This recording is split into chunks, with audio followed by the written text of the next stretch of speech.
बिस्मिल्लाहिर्रहमानिर्रहीम। पाकिस्तान तहरीक इंसाफ की मुश्किलात कम होने का नाम नहीं ले रही। अब पाकिस्तान तहरीक इंसाफ का पेशावर में होने वाला जलसा महसूस होता है कि उसमें इस्तेमाल होने वाली ज़बान तहरीक इंसाफ के लिए मज़ीद मुश्किलात का सबब बनेगी। इसके साथ साथ सोशल मीडिया के ऊपर पाकिस्तान तहरीक इंसाफ का मुँह ज़ोर बयानियाँ खुद पाकिस्तान तहरीक इंसाफ के लिए हथकड़ी का या गले के फंदे का सबब बन रहा है। हालात मामलात कैसे संभलेंगे, रास्ता कैसे निकलेगा, क्या पाकिस्तान तहरीक इंसाफ सियासत में दोबारा कभी जिंदा हो सकेगी, तमाम चीज़ों का जायज़ा लेंगे। मेरे साथ मौजूद हैं रुकन कौमी असम्बली शेर अफजल खान बरवा साहब। शेर अफजल साहब, बहुत शुक्रिया बरवा साहब आपके वक्त का। सर, ये फरमाइएगा कि सूरत इस वक्त आपके सामने ही है। PTI बेशक जलसे करे, अपने आप को कंफर्टेबल शो करे, लेकिन बहरहाल सियासी तौर पर तहरीक इंसाफ इस वक्त एक बंद गली के अंदर मौजूद है।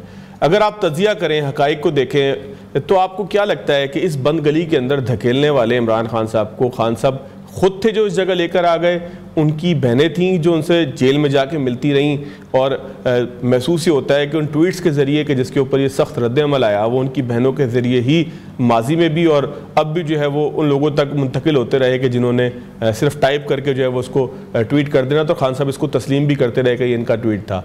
या पाकिस्तान तहरीक इंसाफ की मौजूदा क़यादत, कौन जिम्मेदार है खान साहब को इस जगह लाने का? वो खुद, बहनें, क़यादत, कौन है सर? बहुत शुक्रिया। अगर आप बनदर अमीक जायज़ा लें तो मुल्क में जो सियासी सूरत हाल अबतर हुई है, बिलखसूस पाकिस्तान तहरीक इंसाफ के लिए, इसका इमीडिएट आगाज़ होता है जब चीफ मिनिस्टर KP अली अमीन खान को हटाया जाता है। इस मामले का आगाज़ वहाँ से होता है और फिर अली अमीन खान के हटाने के फ़ौरन बाद जो नया बयानिया PTI का उभरता है, वो अपने साबिका चीफ मिनिस्टर पे जो हैं तोहमत भी लगाते हैं, क्योंकि उन्होंने निकाला है, उससे मुस्तफ़ी होने का नहीं कहा। और इसके बाद जो नए वज़ीर आला साहब आते हैं, वो ये इम्प्रेशन देते हैं गोया उनकी आमद जो है वो शायद रिक्वायर्ड थी और वो ही जो हैं सही मुकाबला कर सकेंगे एस्टेब्लिशमेंट के साथ या हुकूमत के साथ। और फिर जो रेटोरिकल स्टेटमेंट्स हमने देखे, लेकिन उन वक्तों से जो हैं हालात ख़राब होना शुरू हुए। और मैं आपको अर्ज़ करूं, खैबर पख्तूनख्वा में बहुत सारे इशूज़ ऐसे हैं जिसमें वफाकी हुकूमत की भी दिलचस्पी है और जिसमें एस्टेब्लिशमेंट की भी दिलचस्पी है। बिलखसूस जो वार ऑन टेरर है और कुछ और स्ट्रेटेजिक इशूज़ हैं जिस पे KP हुकूमत का उनके साथ सेम लाइन पे होना ज़रूरी होता है। और मेरा ख्याल है उसको लिवरेज के तौर पे इस्तेमाल किया गया, जिसकी वजह से फासले मज़ीद बढ़े। और फिर जो है आपने देखा कि ट्वीट्स आने शुरू हुए, ट्वीट्स के बाद सोशल मीडिया पे गालम गलोच, फिर एक प्रेस कॉन्फ्रेंस जो है DGI SPR ने भी की। आज मेरे ख्याल में उससे भी ज़्यादा स्ट्रांग वर्डेड एक ऑफिशियल स्टेटमेंट जारी हुआ है। आज पाकिस्तान तहरीक इंसाफ ने भी जलसे का इनेकाद किया पेशावर में। तो ये तमाम हालात जो हैं वो एक ऑनगोइंग टसल की निशानदेही करते हैं। और ऐसे बैकग्राउंड में जब वफाकी हुकूमत ने इंदिया भी दिया हो गवर्नर राज लगाने का, तो इन हालात में मैं ये ज़रूर कहूँगा कि खान साहब को, PTI को इस मकाम तक लाने में एस्टेब्लिशमेंट के साथ साथ खान का अपना भी अपने आप को ताला लगाने में किरदार हैं। और फिर एक ताला जो है वो खान की फैमिली ने लगाया हुआ है। अच्छा बरवा साहब, क्या आज के जलसे के अंदर जिस तरह की लैंग्वेज इस्तेमाल की जा रही है, एक दो रोज़ पहले बैरिस्टर गौहर साहब की तरफ से बड़ी मुनासिब सी गुफ्तगू की गई, लेकिन आज हम देख रहे हैं कि बहुत इश्तियाल अंगेज़ जो है वो लैंग्वेज इस्तेमाल की जा रही है, तो ये क्या खान साहब खुश होते हैं इस लैंग्वेज से? खुश करने के लिए इस्तेमाल की जा रही है, अपने ऑडियंस को खुश करने के लिए इस्तेमाल की जा रही है, या पार्टी का हकीकी बयानिया यही है और पार्टी ये समझती है कि इस तरह की लैंग्वेज के ज़रिए वो कोई रास्ता निकाल पाएंगे, या वो रास्ते नहीं निकालना चाहते? ये जो आज अल्फाज इस्तेमाल किए गए, हम ये करेंगे, हम वो करेंगे, हम डी चौक जाएंगे, मुझे दुख होता है कि अगर जिन्होंने करना होता है वो फिर चैलेंज करके नहीं बताते हैं कि अगला जो है पहले से तैयारी पकड़ ले। ये मैं आपको याद दिला दूँ ना, आज जो चेहरे आपने देखे, ये 9 मई के बाद किधर थे? कोई एक बता दें जो फिस्तैयत के उस दौर में खड़ा हुआ हो, जिन्होंने लोगों को निकालने के लिए कोई सही की हो, खुद चुप गए थे।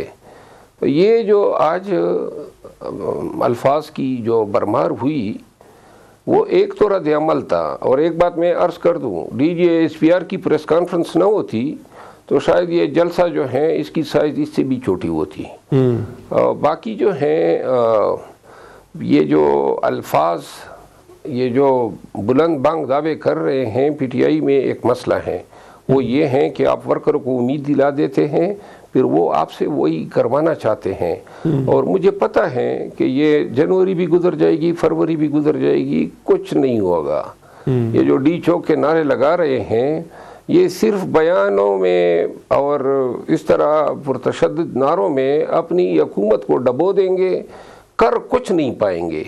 तो लिहाजा ये अब पाकिस्तान तहरीक इंसाफ में हर एक शख्स सोशल मीडिया के आगे हीरो बनने की कोशिश कर रहा है।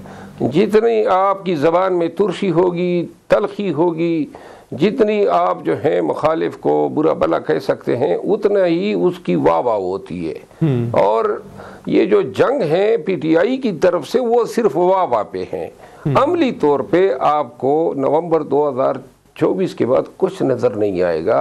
और मैं बिल्कुल ये पेशन गोई करता हूँ कि मार्च 2026 तक मुझे इनकी तरफ से कोई तवक्को नहीं है। खुदा करे कि ये अपनी हुकूमत को बचा ले, वरना जिस डगर पे चल निकले हैं ये नहीं है कि सिर्फ PTI जिम्मेदार होगी, हुकूमत या इस्टेब्लिशमेंट भी अब मेरा ख्याल है कि कोई रिलीफ देने, कोई सब्र या बर्दाश्त दिखाने के चक्कर में नहीं है।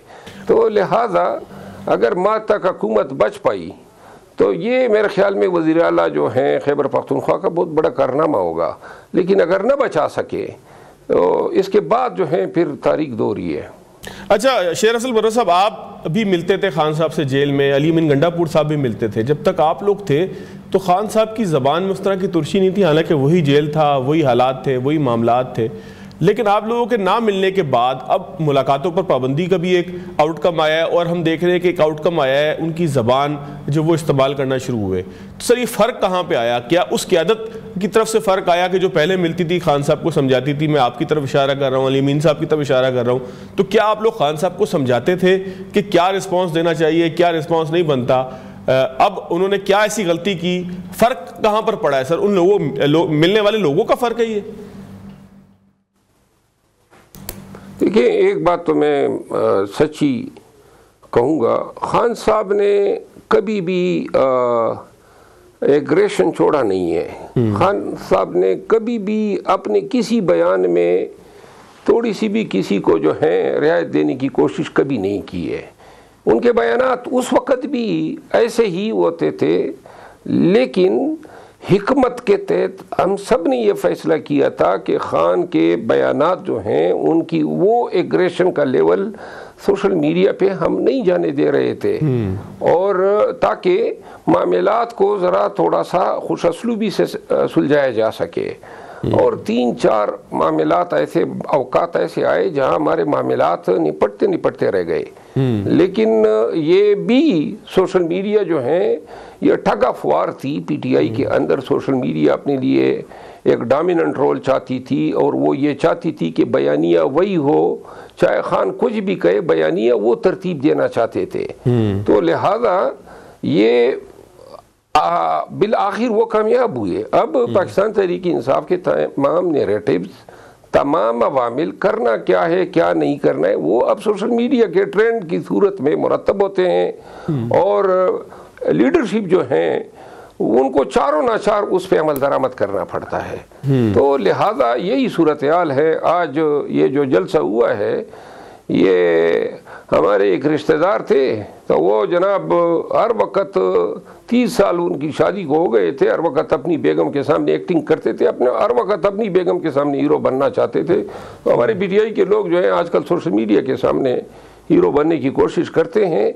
इसमें जो असल काम है, असल काज है, यानी तैयारी पकड़ना, मोटिवेशन देना, लोगों को उठाना, लोगों को जलसों में, अब देखें ना PTI के जलसे आप देखें, यानी अपनी हुकूमत होने के बावजूद, DGSPR की इस प्रेस कॉन्फ्रेंस के बावजूद, 26 नवंबर के वाक़यात के बावजूद, पेशावर जैसे बड़े शहर में इतना छोटा जलसा करना क्या इससे ये वाज़ेह नहीं हो रहा है कि मामलात जो हैं वो पीटीआई के लिए अवामी सतह पर ज़वाल पजीर हैं, और इस ज़वाल की वजूहात यही है कि कोई सियासी तौर पे हरकत मुतहरक होने के लिए या सियासी बयानियाँ जो हैं वो आवाम के जहनों में बिठाने के लिए या कोई एक नैरेटिव देने के लिए, लोगों को मोटिवेशन देने के लिए, लोगों को तहरीक पे या एहतजाज पे राग़िब करने के लिए कोई चंदा कोशिश ही नहीं हो रही है।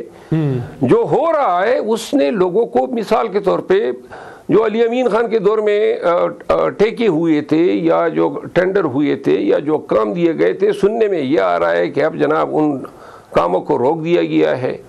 यानी कि इस तरीके से लोगों में रिजेंटमेंट भी पैदा होती है, आपके अहदाफ दूसरे हो जाते हैं।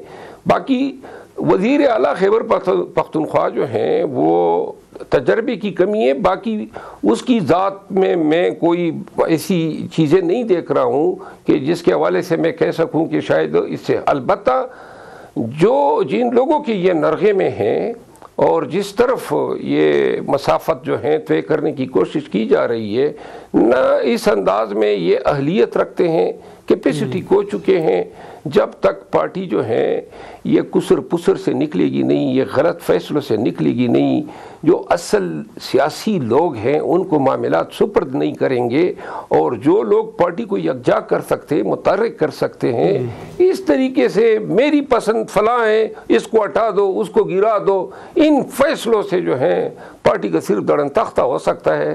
पार्टी में कोई अमल करने की सलाहियत जो है वो उबारी नहीं जा सकती है। अच्छा शेर अफजल साहब, बहुत से लोग ये कह रहे हैं कि पार्टी से लोगों का इनखला होगा, बहुत से लोग पार्टी छोड़ जाएंगे, बहुत से लोग खान साहब की इस पॉलिसी से, जो सख्त गिर पॉलिसी है जिसका एक बड़ा सख्त रद्द-ए-अमल मौजूद है, उससे मुत्तफिक नहीं है या मज़ीद पार्टी के साथ चलना नहीं चाहते, मज़ीद मुश्किलात बर्दाश्त नहीं करना चाहते। फिर आज के जलसे के अंदर जो लैंग्वेज इस्तेमाल की और जो उसका मामूली सा क्राउड था, कोई बहुत मुतासिर कुन जलसा नहीं था, उन तमाम चीज़ों को देखते हुए आपको लगता है कि बैरिस्टर गौहर समेत बहुत से लोग पार्टी छोड़ सकते हैं?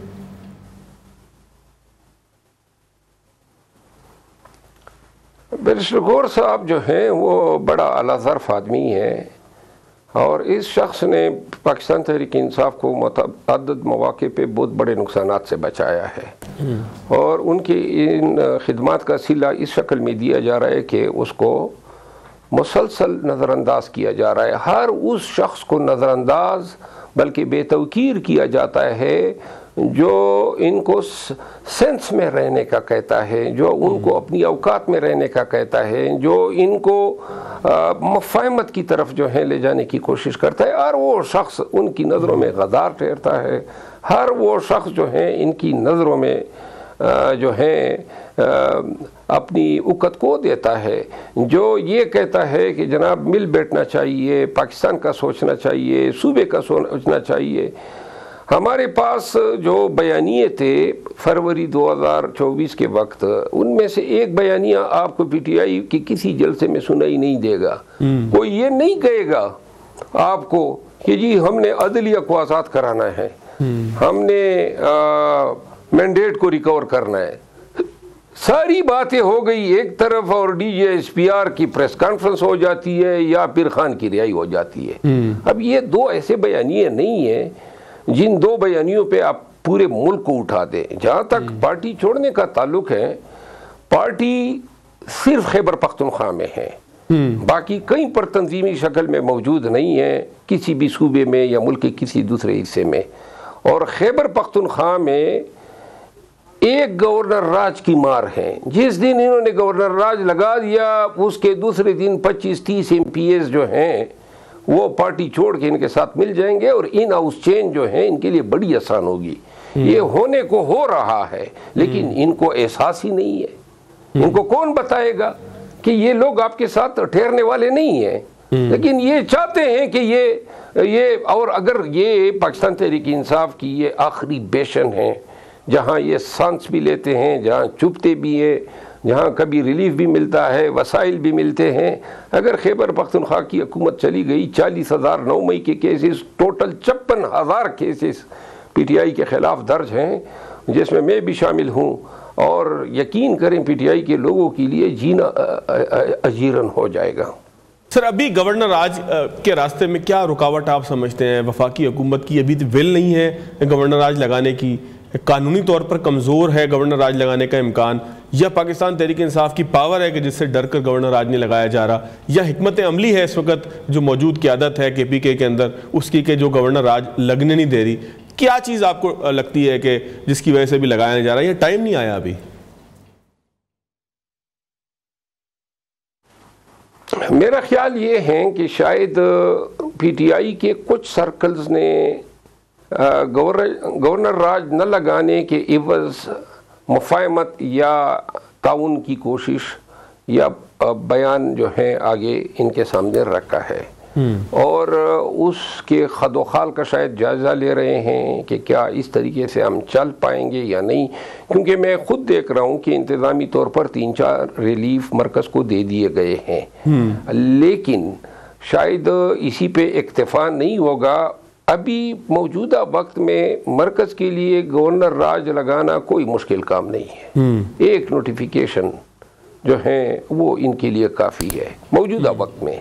ताखीर के लिए शायद ये इंतज़ार ये करेंगे कि PTI कोई बड़ी ब्लंडर मार दे ताकि इनके लिए जो है अखलाकी तौर पे, सियासी तौर पे एक बड़ा जवाज़ मिल जाए, और शायद इसी की देर है। बाकी जो है मैं नहीं समझता हूँ कि कोई और चीज़ इनको रोक सकती है। मुल्क में जिस तरीके से निज़ाम गवर्नर चल रहा है इसमें गवर्नर राज लगाना जो है अब इनके लिए कोई मुश्किल नहीं है, चंदा मुश्किल नहीं है। सर, पार्टी पे पाबंदी का क्या इम्कान है पाकिस्तान तहरीक इंसाफ पे? पाबंदी नहीं लग सकती है।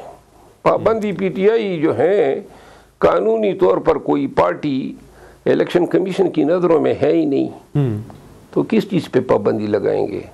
सर, इम्कान कैसे आगे निकलेगा? लगाने की सिफारिशात, इम्कान अब क्या है आगे? कोई बातचीत के लिए अहल लोग मौजूद हैं कि जो पार्टी को मुश्किल से निकालें, मझधार से निकालें, गिरदाब से निकालें? मेरा ख्याल है इसका ये कल ये है कि अगर एस्टेब्लिशमेंट और हुकूमत भी ये चाहती हैं कि ये देखें, सियासी इंतशार तो मुल्क में है, चाहे PTI कितनी कमज़ोर हो जाए, लेकिन इससे इनकार नहीं किया जा सकता। अगर 10 से 12 सीनियर लोग जो हैं उनको रसाई दे दे खान से मुलाकात के लिए, जो खान के साथ बैठ के उनके साथ तमाम मामलात का जायज़ा लेने के बाद एक फ़ैसला कर ले, मेरा ख्याल है ये सारे मसले हल हो जाएंगे। लेकिन ये जो वो लोग जिनको हमेशा कानाफूसियों के लिए जो हैं रसाई दी जाती है और जो फैसलों की शक्ल में नफ़रत को लेकर बाहर आ जाते हैं, बजाय इसके कि उन लोगों को रसाई दे, आप 10-12 लोगों की इकट्ठे खान से मीटिंग करा दे। PTI में वो लोग जो 30 सालों से खान के साथ हैं, जो सियासत को भी समझते हैं, जिनको हक़ाइक़ का और ज़मीनी हक़ाइक़ का अच्छी तरह इल्म है, वो लोग जब खान के साथ बैठेंगे तो उनको बताएंगे कि क्या क्या आपसे करवाया गया, किस जगह पे आप हम खड़े हैं और आगे हमें क्या करना चाहिए। मुझे यकीन है खान को कायल करके 1-2 टोक मौक़िफ़ के साथ ये बाहर आएंगे और उसी 2 टोक मौक़िफ़ के साथ ये मुफ़ाहमत कर सकते हैं। खान साहब को क्या जेल में मरवा साहब इस बात का अंदाज़ा है कि बाहर सूरत हाल वैसी नहीं है कि जैसी उनको बताई जाती है? क्योंकि खान साहब के पास लिमिटेड रसाई है मालूमात की, तो उनको एहसास है कि सियासी सूरत हाल इस वक्त उनके हक़ में नहीं है, उनकी पार्टी इंतहाई शदीद मुश्किलात के अंदर है, ख़ास तौर पर इस प्रेस कॉन्फ्रेंस के बाद। मेरा ख्याल नहीं है कि खान को कभी भी गुज़िश्ता 1.5 साल में कभी भी हक़ाइक़ तक उनकी रसाई हुई हो। एक बयानिया जिसको एंडोर्स करता है दूसरा और जिसको सपोर्ट करता है तीसरा, और वही 4-5 लोग मुसलसल 1.5 साल से खान से मिल रहे हैं, वही जो लोग जो खान के कानों में बात डाल देते हैं वो फैसलों की शक्ल में निकल आते हैं। बाकी असल हक़ाइक़ क्या है, वर्कर कहाँ पे खड़ा है, पार्टी के अंदर क्या सियासी डायनामिक्स उभर रहे हैं, पार्टी जो है वो चीफ मिनिस्टर के तब्दील किए जाने के बाद किस डगर पे चल रही है, ये जो रोज़ाना सोशल मीडिया पे गालम गलोच होती है इसके क्या नताइज मुरतब हो रहे हैं, और बिल आखिर KP में जो मामलात हैं बदामनी के हवाले से, इन सारी चीज़ों का कोई फीडबैक उनके पास नहीं है, ना उनकी किसी सोशल मीडिया तक रसाई है। तो बदी वजह उनके जितने भी फैसले होते हैं उनका महवर, उनका जो जहाँ से ये माखूज होते हैं वो वही कानाफूसियाँ और चुगलखोरियाँ होते हैं। अच्छा मरवा साहब, एक आखिरी चीज़ और बताइएगा सर, सोशल मीडिया का तज़किरा आपने कई दफ़ा किया, खान साहब को जाहिर है कि यहाँ तक पहुँचाने में सोशल मीडिया का बड़ा किरदार है, और ये कोई और नहीं, DGI-SPR ने भी बताया, उन्होंने तस्वीरें चला के भी दिखाई और बताया कि चंद लोग डॉलर के लिए क्या कुछ कर रहे हैं। तो सर, क्या इस वक्त पाकिस्तान तहरीक इंसाफ की क़यादत में इतनी सलाहियत मौजूद है कि वो सोशल मीडिया की इस वेव का मुकाबला करते हुए खान को राज़ी करे इस बात पे कि कोई मफाहमत का रास्ता निकाला जाए, कोई आगे बढ़ने का रास्ता निकाला जाए? ख़ास तौर पर सोशल मीडिया के प्रेशर का सर तज़किरा किएगा कि ये कंट्रोलेबल है किसी तरह, ये शुतर बेमहार है, अब इस तक कंट्रोल नहीं होना, इसको खान साहब भी शायद कंट्रोल ना कर सकें अगर बाहर हैं। देखिए, खान के नाम पे तो इनकी दुकान चल रही है, ये धड़ाधड़ डॉलर कमा रहे हैं, वरना इनकी शक्लें देखने वाली हैं। ये जो शाहबाज गल हैं या इमरान रियाज हैं, ये यही खान की नाम की माला जपते हैं और डॉलरों की बारिश इन पे हो रही है। और डॉलरों के लालच में इन लोगों ने खान के बयानिए का, खान के पार्टी का वो हशर कर दिया है। बड़ा आसान सा इलाज है, मैंने कहा ना 10-12 लोग चले जाएं तो ये सोशल मीडिया के मामलात भी उनको इख्तियार दे दें। आप यकीन करें, जब का पार्टी की तरफ से क्लियर नैरेटिव जाएगा, क्लियर डायरेक्शन खान की तरफ से जाएगी कि ये हमारी रेड लाइन है, इसके आगे कुछ नहीं कहना है, ये गालम गलोच नहीं होगी, ये रियासत को या अफवाज को गालियाँ नहीं होंगी, और फलां फलां फलां जो मुसलसल ये किरदार अदा कर रहे हैं, इनके साथ हमारा कोई ताल्लुक नहीं है। इसके लिए ज़रूरी है कि जो सोशल मीडिया की टीम है उसको आपने चेंज करना होगा और कुछ जिम्मेदार लोगों को देना होगा जो ये न सोचे खान तो बेशक जो भी बोले वो तो खान है, लेकिन आपने वो छापना है, वो बताना है जिससे पार्टी और पार्टी का वर्कर जो है वो पाकिस्तान में किसी जुल्म जबर का इसके नतीजे में शिकार न बने। बहुत शुक्रिया शेर अफजल मरवत साहब, आपने बिल्कुल दुरुस्त बात की कि हिकमत के तहत ही अगर चले पाकिस्तान तहरीक इंसाफ की क़यादत और ख़ास तौर पर सोशल मीडिया को स्ट्रीमलाइन करे तो शायद कोई ऐसा रास्ता निकल आएगा जो पाकिस्तान तहरीक इंसाफ की बचत का सबब बन सके। एक छोटा सा ब्रेक लेंगे, ब्रेक के बाद आगे की तरफ चलेंगे।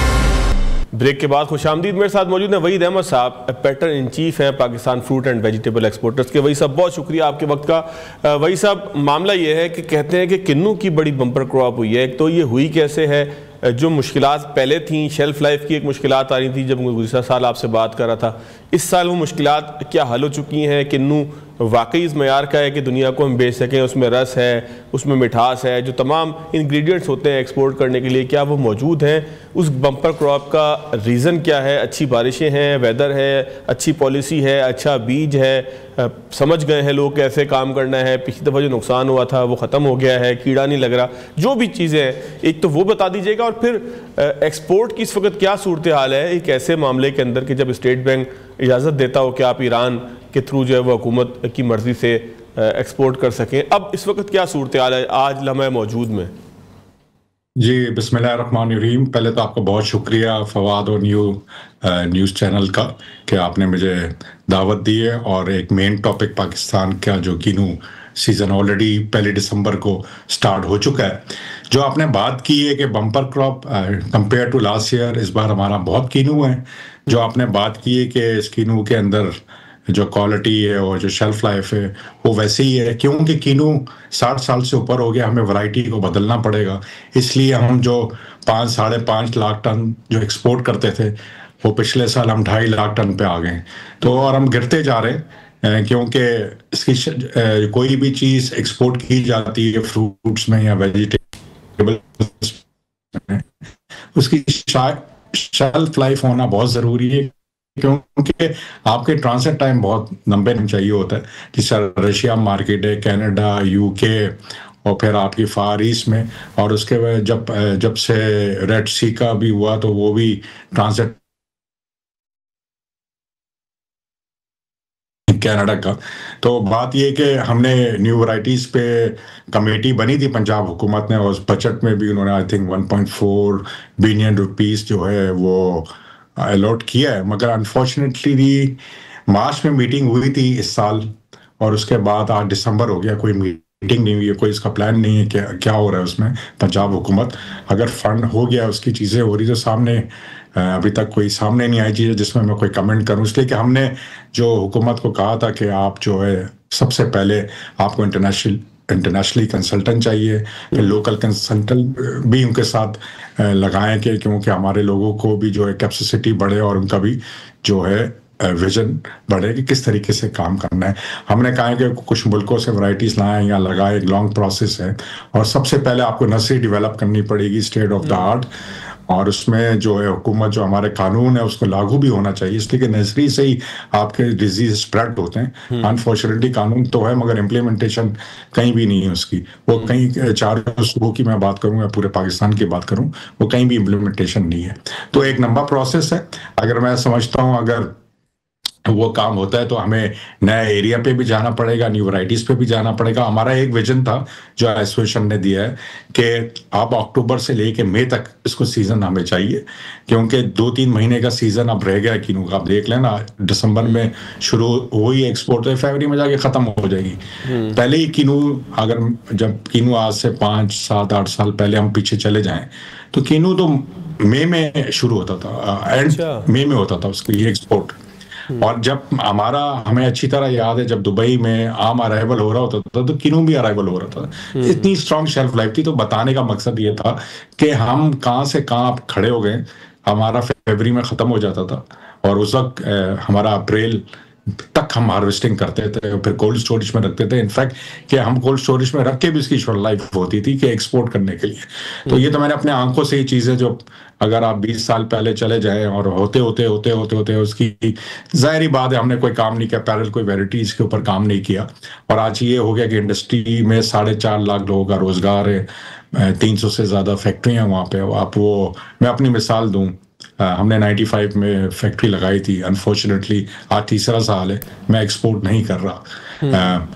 क्यों नहीं कर रहा? इसकी मेन वजह है कि मुझे जो अपना ब्रांड और जो इमेज है इंटरनेशनल मार्केट में नहीं डालना चाह रहा, क्योंकि जब क्वालिटी इश्यूज आते हैं तो फिर आपको पता है फिर वो इश्यूज बनते हैं। तो इसलिए बेहतर है कि लॉसेस से अच्छा काम हम बंद कर दें और दूसरी जगह पे तवज्जो दें। मैं सिर्फ अपनी मिसाल दे रहा हूँ, तो आप सोचें ऐसे मेरे जैसे कितने इंडस्ट्री में लोग हैं जो दूसरे बिजनेस में भी जा रहे हैं, जो मुझे उनकी फिक्र है जो सिर्फ किनू में ही इंतजार करते थे एक सीजन का, और वो कहाँ जाएंगे। और वहां पे सरगोदा बलवाल में और तो कोई बिजनेस एक्टिविटीज भी नहीं है ना। चल हम लोकल तो बेच रहे हैं, लोकल में तो आपको नहीं मिलता। देखें पहले जब हम सरगोदा बलवाल जो इस सराउंडिंग में जाते हैं ना, 4-5 साल पहले पूरा पाकिस्तान मौजूद होता था। एक अलग ही वहाँ एक रौनक लगी होती थी, इंटरनेशनल बायर भी आ रहे होते थे, मतलब कि एक अलग ही वो था। और आज हम बिल्कुल ही बुरान हो गया वहाँ पे मार्केट का। और जिस तरह भी अभी आपको पता है अफगानिस्तान का बॉर्डर भी बंद हुआ है हमारा। तो अफगानिस्तान हमारी 3 मीटिंगें हुई, मेरा ख्याल 2 दिन पहले ही हमें FI का अलाउ किया है कि हम ईरान के ट्रांजिट से जो है CIS कंट्रीज में चले जाएं। ईरान भी हमारी एक बहुत बड़ी मार्केट थी, वो तो अब निकल गई हमारे हाथ से। मगर इससे अब क्या हुआ, चैलेंज क्या बढ़ गया है। अभी मैंने 2 घंटे पहले ही मेरी बात हुई थी, मैंने बोला कैसा अभी काम चल रहा है। अभी तो इतनी हमारी जो है इतनी बड़ी एक्सपोर्ट शुरू भी नहीं हुई है। तो ये मुझे पता चल रहा है इसलिए कि जब वाया ईरान होगा तो ट्रांसपोर्ट आपको ईरान की इस्तेमाल करनी पड़ेगी जी। तो पाकिस्तान की तो नहीं होगी। तो आप ये पता चला जी जो रेफर कंटेनर का किराया 120 मिलियन तुमन जो होता था ईरानी करेंसी, वो डबल होके 240 मिलियन का हो गया इस टाइम पे, डबल फ्रेट हो गया उसका। तो एक तो हमें, लेकिन सर करेंसी का रेट भी गिर नहीं गया तुमन का? नहीं हम तो नहीं वो तो बात तो गिर गया है ना। तो मगर 120 था ना, मतलब कि 10 मतलब अगर आप उसको डॉलर से या रुपए से इक्वल करें तो वो डबल हो गया है। हाँ डबल हो गया। देखिए ना 10 दिन पहले 120 था ना, मैं तो पिछले साल की बात कर रहा हूँ, 10 दिन पहले की बात कर, 10 दिन पहले 120 था। इसलिए कि पहले तो हम इस्तेमाल ही नहीं करते थे ना ये रूट, तो हमें जरूरत ही नहीं थी। तो 10 दिन पहले जो वहां से ट्रांजिट होता, जो चीजें वहां से आना जाना होती थी, उसमें 120 था, 240 पे चला गया। तो फ्रेट आपके इंक्रीज हो गए, क्योंकि उनको पता है कि इनको जरूरत है, तो उन्होंने अपने फ्रेट बढ़ गया। डिमांड एंड सप्लाई की बात होती है आपके।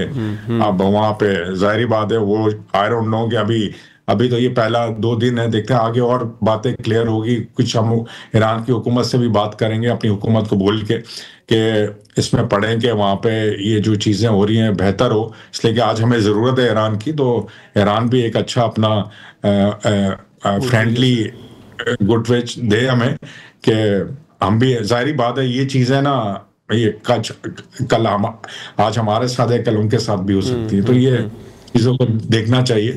डिप्लोमेसी जो है इसके अंदर लेके आए हम लोग और चीज़ों को हल करें जब तक अफगानिस्तान का बॉर्डर नहीं खुलता।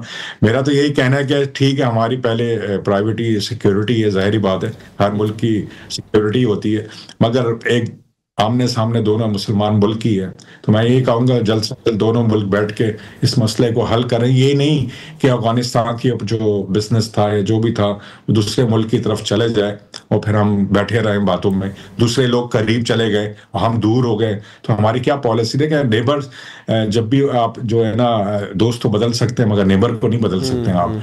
तो आपने ऐसे ही रहना है। तो अच्छा भाई साहब, ये बताइएगा कि आलू की क्या सूरत हाल है इस वक्त? आलू भी हम एक्सपोर्ट करते थे अफगानिस्तान, उसकी क्या सूरत हाल है? क्या मार्केट में रेट नहीं मिल रहे? और फिर ये सैलाब ने कितना मुतासर किया है हमारी फसलों को? इस दफ़ा क्या सूरत हाल होगी आने वाले दिनों में, क्योंकि सैलाब के असरात तो अब आना शुरू होंगे ना? नहीं, आलू जब हमारा हुआ तो उस सैलाब का कोई नहीं था, क्योंकि उस आलू हार्वेस्टिंग होके कोल्ड स्टोरेज में था। तो अभी जो नई फसल है अभी शुरू हुई, तो कोई इसमें हो सकता है 5 से 10%, मगर इतना बड़ा इम्पैक्ट नहीं आया। तो उसको हम इतना बड़ा वो नहीं कहते कि कोई लोकल मार्केट की सप्लाई बंद हो जाएगी।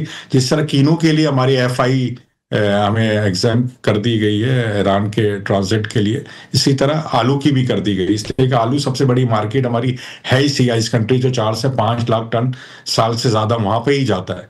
मगर अनफॉर्चुनेटली जो बॉर्डर बंद था 50 दिनों से ज्यादा मेरे ख्याल हो चुके हैं, तो हमारी सप्लाई नहीं हुई। तो इसलिए आप देख रहे होंगे लोकल रेट पे भी इम्पैक्ट आ रहा है, नीचे जा रही हैं चीजें।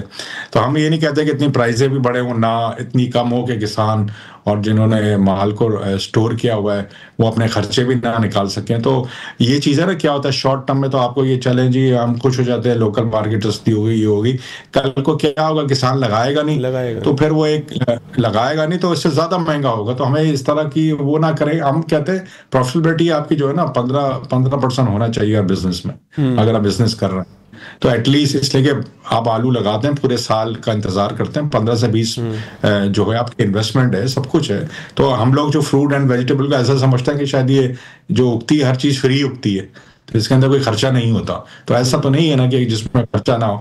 आप कहते हैं जी फ्रूट एंड वेजिटेबल की प्राइस बढ़ गई, तो भाई जो चाय की बढ़ गई, दूध की बढ़ गई, जो दूसरी चीजों की बढ़ गई, तो वो बढ़ गई, तो ये नहीं बढ़ सकती। इसमें भी तो वही चीजें आपकी लगती है, आपके एनर्जी कॉस्ट है, इसके अंदर आपकी लेबर कॉस्ट है, आपकी ट्रांसपोर्ट कॉस्ट है, सबसे बड़ी तो ट्रांसपोर्ट मारती है। जो पहले क्या डीजल का रेट था, आज कितना हो गया, तो ये सब चीजें फैक्टर है। तो बात ये कि आलू इस साल जो अभी तक जो चीज़ें नज़र आ रही है, अभी तो मैं एक आध हफ्ते के बाद इसको मैं क्लियर करूंगा, क्योंकि हमें जो ईरान का रूट ले रहे हैं कोई ऐसी प्रॉब्लम तो नहीं आ रही कि हमें मसले मसाइल तो नहीं आ, जिस मैंने आपको फ्रेट का बताया। चलो फ्रेट का तो आगे मसले को इंशाल्लाह मुझे उम्मीद है कि हल हो जाएगा। और ये नहीं कि उनकी ट्रांसपोर्ट या उनके इतने, इसलिए कि हमारी तो अभी पीक एक्सपोर्ट शुरू ही नहीं हुई है। अगर पीक का मतलब है कि अगर हम शुरू करें रोज के एटलीस्ट हमसे 8 से 10 ट्रॉले हमें चाहिए जो हम मूव करें वहाँ CIS कंट्री के लिए। अभी तो हमने बस शुरू किया है थोड़ा ही, तो अभी ये हाल हो गया। तो आगे जब हम पीक पे जाएंगे तो उस पर मेरा ख्याल चीज़ों पे होगा। इसलिए हम तो ये बात 1 आध महीने से ही कर रहे थे कि इसी तरीके से ये रूट खुले, मगर ये रूट भी 2 दिन पहले खुला है। तो जाहिर बात है अब प्लानिंग करने में चीज़ों में हम कर भी रहे थे, मगर अभी हम एग्रेसिवली चीज़ों को देख रहे हैं कि इसका मसले को हल 1 आध हफ्ते में करें। जो भी इश्यूज हैं, जो भी चीज़ें, उसको एड्रेस करें हुकूमत के साथ मिलके, कि जो हमारी एक्सपोर्ट जो इस रीजन में जा रही है CIS कंट्री, अगर ये खुलता नहीं, मैं आपको ट्रस्ट में ये बता दूं कि इतना बुरा हाल होता, क्योंकि बम्पर क्रॉप भी है। और इस बार फैक्ट्रियाँ इतनी डिले खुली हैं, मेरे ख्याल है मैंने अपनी लाइफ में, मैं इस इंडस्ट्री के अंदर मुझे हो गया 25 साल हो गए, आज तक मैंने नहीं देखा कि इतनी लेट फैक्ट्रियां ऑन हुई है। तो अभी 8-9 दिन ही हुए हैं जो फैक्ट्रियां, 8 से 10 दिन हुए हैं। मार्केट में भी नहीं है वही साहब, मार्केट में भी नहीं है इस वक्त। बहुत कोई घरों में किन्नू की सब मारा होती थी ना। हाँ, मार्केट में देखें आप, इसको अंडरस्टैंड करें, जो हमारा बिजनेस है ना, इसमें काफ़ी मुख्तलिफ साइजेस होते हैं। छोटा होता है, मीडियम होता है और बड़ा साइज होता है। जो हमारी लोकल मार्केट है मीडियम और बड़े साइज की है। अगर किसान ने तोड़ दिया माल को तो वो छोटा कहाँ लेके जाएगा, बड़ा तो मार्केट में डालेगा, तो वो फिर इश्यूज होते हैं। इसलिए डिले हुई है हार्वेस्टिंग, तो उसकी वजह से आपको मार्केट में नजर नहीं आ रहा। जब बम्पर क्रॉप होती है उस वक्त हमेशा छोटा साइज ज्यादा होता है। वो पाकिस्तान की इतनी बड़ी मार्केट नहीं है छोटे साइज की, इसलिए हर मुल्क साइज को देखता है, हमारी जो सबसे बड़ी जो छोटा साइज है वो CIS कंट्री थी और रशिया मार्केट थी।